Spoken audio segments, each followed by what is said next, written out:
Thank you for staying with us here. I'm John Bachman. Bianca has the day off. We've been watching those protests over in France.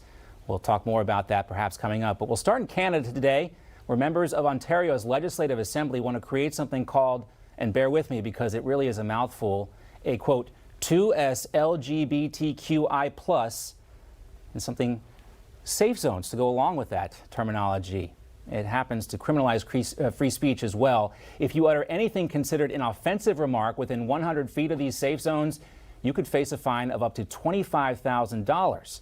The move comes after drag queens complained that their protests at their performances were negatively affecting their livelihoods.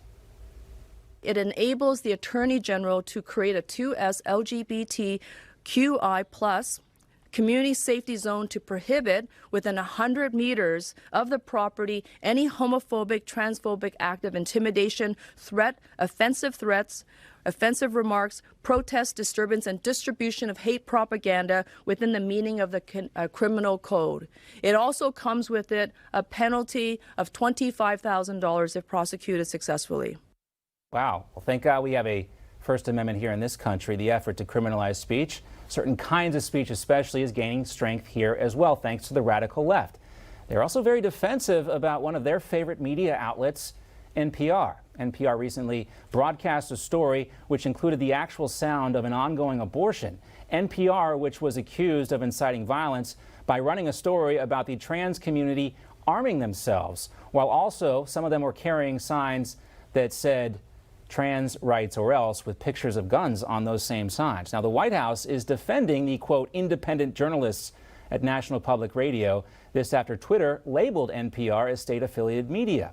So today, a lot of Subaru drivers, lesbian couples in Vermont, and multimillionaires in Georgetown who are still supporting BLM, well, they are panicking. They worry that the state-affiliated media label could undermine the public's confidence in NPR. So social media companies make their own independent decisions about content rules, so I won't comment on Twitter's rules, but what I will say more broadly, I'll say there's no doubt of the independence of NPR's journalists. The hard-hitting independence nature of their coverage speaks for itself, and so I'll leave it there. Got it. No doubt. Well, let's welcome in Dave Rubin, author of Don't Burn This Country. Dave, there's no doubt about the independent journalists at NPR, is there? If she says there's no doubt, there's doubt. And that doubt includes I like what you did there, John, the lesbian Subaru driving owners in New Hampshire. That was very specific to the people that watch NPR. Of course, this is complete nonsense out of Karine Jean-Pierre. NPR gets a certain amount of money from the federal government. It's actually not a tremendous amount of their budget, from what I understand. They are mostly, donor funded. However, we did it on my show this morning. I mean, try to find some headlines on NPR that aren't obviously biased towards the Democrats, towards the progressives, towards the lefties, and not against Republicans, conservatives, et cetera, et cetera. They obviously have a political bias. And Elon Musk did exactly what Elon Musk has been promising all along, which is that he was going to make sure that there would not be favor given to, sort of supposed places of journalism. And NPR is quite that, a supposed place of journalism. As you may know, New York Times no longer has their blue check. If they want a blue check back, they can go ahead and pay the $12 a month like the rest of us to get it. But NPR has basically been a propaganda outlet, and all you need to know is if Karine Jean-Pierre is saying that they have journalistic standards, what she means by that is they are running cover for Democrats like pretty much everybody else. So, John, this is all good. This is the first time I think I've agreed with the New York Times in a long time. I do not think the blue check mark on Twitter is worth the $12 a month. I don't know. Maybe you can educate. I don't know what we get for it, whatever. Also, Dave, going back to that story on Canada, do you know what 2SLGBTQI+ actually is? What all that stuff means? Well, John, when we covered this yesterday on my show, I had my guys Google it while we were live. And, you're a family show over here on Newsmax, so I can't repeat most of my jokes. But nobody knows what any of this means. They are going to continue to add letters. And it is a complete nonsensical thing that is an obvious infringement on the free speech of Canadians. And, it's interesting, really, because, most people seem to think that America exports all of this nonsense. But I would like to give credit where credit is due. Canada may have jumped ahead of us when it comes to exporting language controlling nonsense and two-spirited LGBTQI, all of that, and pronouns and everything else. They've exported a whole bunch to us, but I mean, that cast of characters standing behind that woman, actually, I'm not even sure if she's a woman. From what we understand, she goes by they, them, so whatever she is. But look at this. Is this Star Wars? What is going on here? This does look a little bit like the cantina, it's the cantina scene. Yes. And my question, too, about the, again, 2SLGBTQI+, how did the 2S get placed before the lesbians? Normally they goes at the end, and I'm still confused about the plus. And I'm not trying to be a jerk. I need to be educated constantly, every day. Otherwise, this stuff passes you by.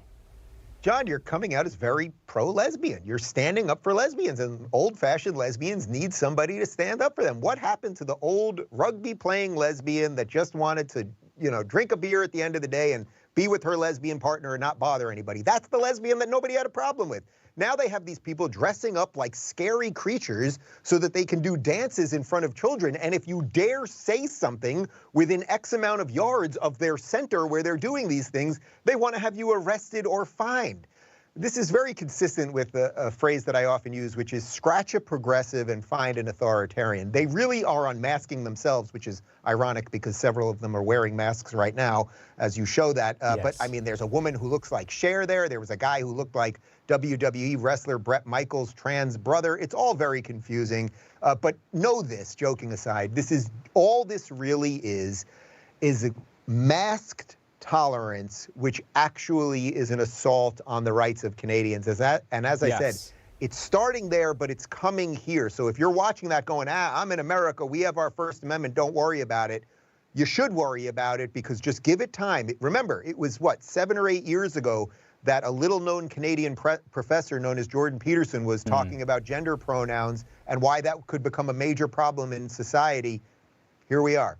And Here he was we in are. Canada, It doesn't take very long. It doesn't take very long. Real quickly before we go, we got RFK Jr. jumping in the race, challenging Biden. Donald Trump's probably playing golf, but he's raking in a lot of money after this indictment. His poll numbers are going up. Meanwhile, we got Ron DeSantis in Michigan and Gavin Newsom in Florida blasting DeSantis, calling him a bully. Dave, real quick, we got about 30 seconds left.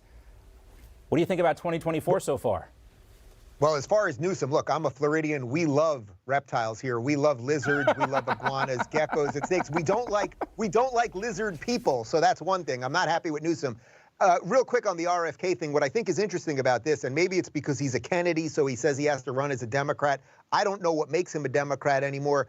Obviously, they're never going to put Biden on stage with him, so the Democrats will do everything they can to kneecap this guy and get him out. It would have been interesting if he ran as a Republican, where he would get on stage, and then to have Trump, DeSantis, Vivek, maybe Pompeo, and Nikki Haley and RFK on stage. That's an actual wide swath of diverse opinions. Now, I know that's not the diversity the left likes, but the Republican Party is widening right now, so I'm a little confused why he's saying I'm going to go as a Democrat, where the machine obviously will destroy him so that they can, repeat this nonsense with Biden. But I think it's good that more voices are getting in, and RFK has been absolutely fantastic on COVID stuff, especially. Well, to your point, I mean, it doesn't have to be a sanctioned event. Maybe we could work together and get them all on stage for some sort of town hall. Could be interesting, something to talk about maybe the next time we get together. Dave, great to see you. I will gladly co-host it with you, my friend. Let's mark it down. We'll talk soon.